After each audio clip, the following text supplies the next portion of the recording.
नमस्कार दोस्तों, आप देख रहे हैं हॉरर स्टोरी डार्क।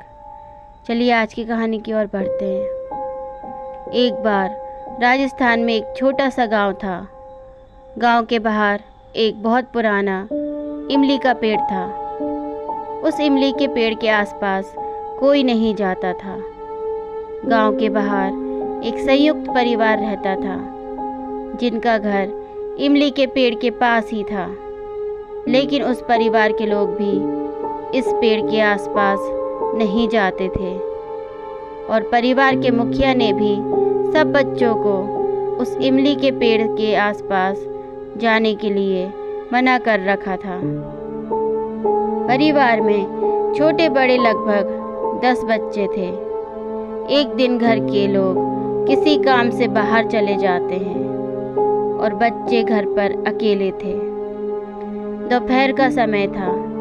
बच्चों ने सोचा कि आज इमली खाने चलते हैं और घर वाले आएंगे इससे पहले वो वापस आ जाएंगे। और वो सभी एक योजना बनाकर उस इमली के पेड़ के नीचे चले जाते हैं। बच्चे इमली के पेड़ के नीचे पहुंच जाते हैं तो देखते हैं कि इमली के पेड़ की एक टहनी पर एक रस्सी का झूला लगा हुआ है और वो झूला दिखने में काफ़ी पुराना लग रहा था।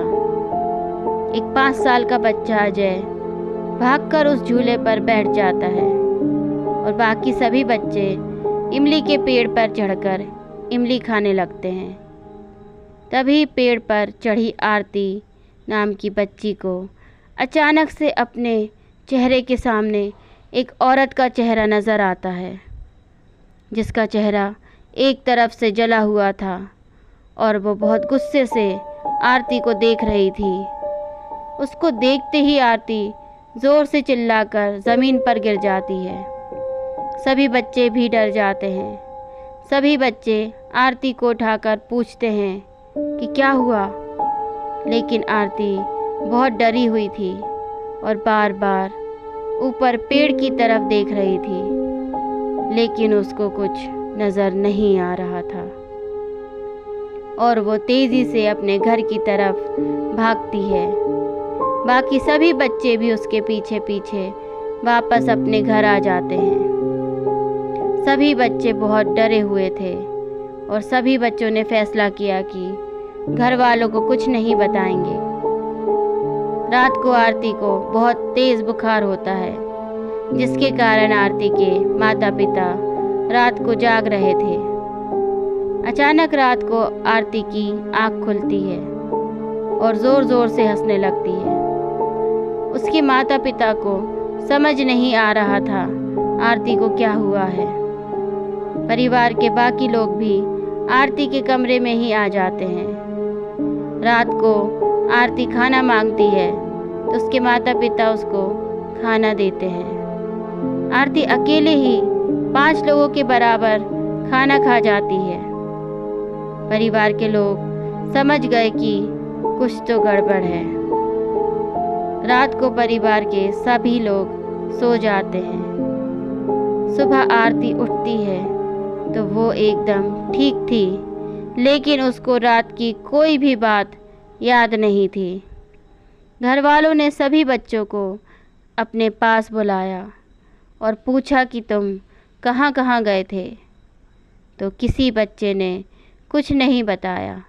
लेकिन घर वालों के ज़ोर देने पर अजय इमली के पेड़ के नीचे की पूरी घटना घर वालों को बता देता है। तभी अचानक से आरती ज़ोर ज़ोर से हंसने लग जाती है।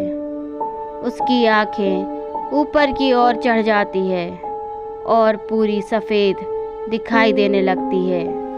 वो हंसते हुए कहती है कि मैं खुद नहीं आई हूँ, ये बच्चे मुझे लेकर आए हैं और अब मैं कभी वापस नहीं जाऊँगी। घर वाले समझ जाते हैं कि आरती पर किसी प्रेत का साया है।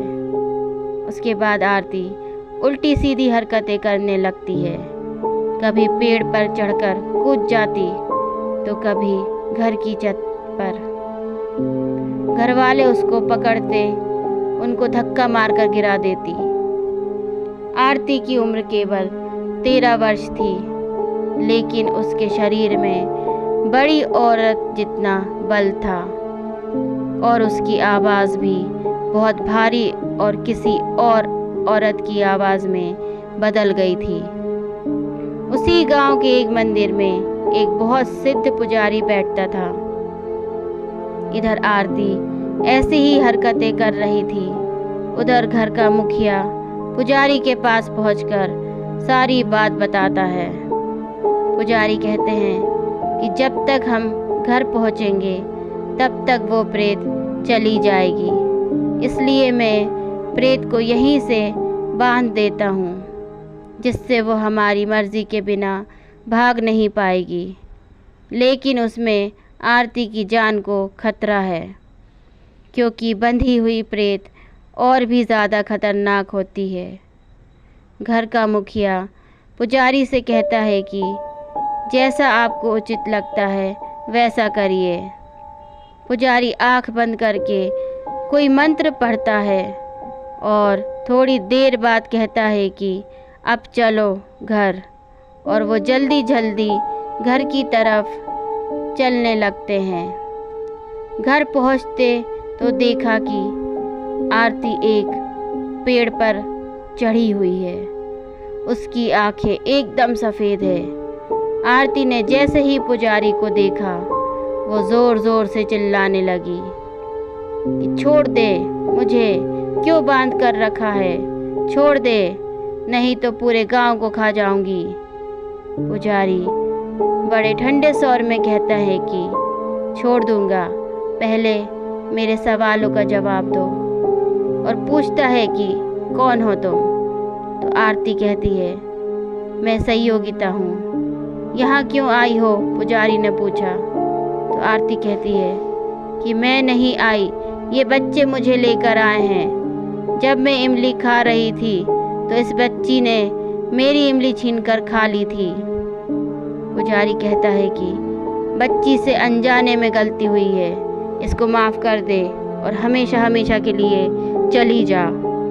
इस पर आत्मा साफ मना कर देती है कि मैं नहीं जाऊंगी। पुजारी के बहुत समझाने पर भी प्रेत नहीं मानी और यहीं रहने की जिद करने लगी। अब पुजारी ने परिवार के लोगों को आरती के शरीर को मजबूती से पकड़ कर रखने के लिए कहा।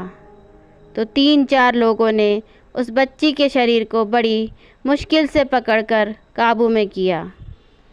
वो प्रेत लगातार चिल्ला रही थी कि छोड़ दो, मुझे सबके लिए अच्छा नहीं होगा। पुजारी ने अपने झोले में से एक मोर पंख निकाला और आरती के पैरों पर घुमाने लगा। इसके बाद वो आत्मा और ज़ोर ज़ोर से चिल्लाने लगी कि छोड़ दो, मैं जल रही हूँ। लेकिन पुजारी ने कहा कि पहले वादा करो कि बच्ची आरती के शरीर को हमेशा हमेशा के लिए छोड़ देगी। काफ़ी देर बाद आखिर आत्मा ने कहा कि मैं हमेशा हमेशा के लिए चली जाऊंगी, लेकिन मुझे छोड़ दो। आरती का पूरा शरीर टूट चुका था। उसके शरीर के अंदर की आत्मा भी शांत हो चुकी थी।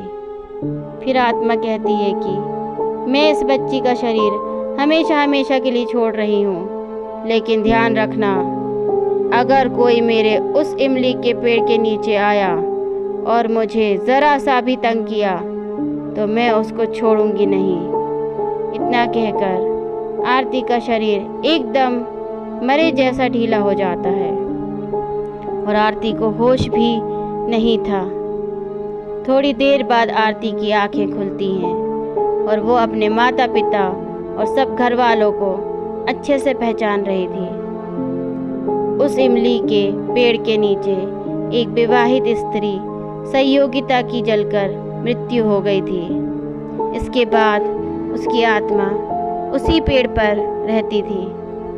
गांव वालों ने कई बार ऐसा नोटिस भी किया था कि कोई आत्मा यहाँ रहती है, लेकिन सभी लोगों ने उस इमली के पेड़ के आसपास जाना छोड़ दिया था। गलती से बच्चे वहाँ चले गए थे और आरती ने पेड़ पर उस प्रेत की झूठी इमली खा ली थी। इसके बाद वो आरती के साथ उनके घर तक आ गई थी। अब आरती एकदम ठीक है और कोई इस तरह की घटना उसके साथ फिर कभी नहीं हुई। इसी के साथ कहानी समाप्त होती है। कहानी अच्छी लगी हो तो लाइक, शेयर एंड सब्सक्राइब करें। धन्यवाद।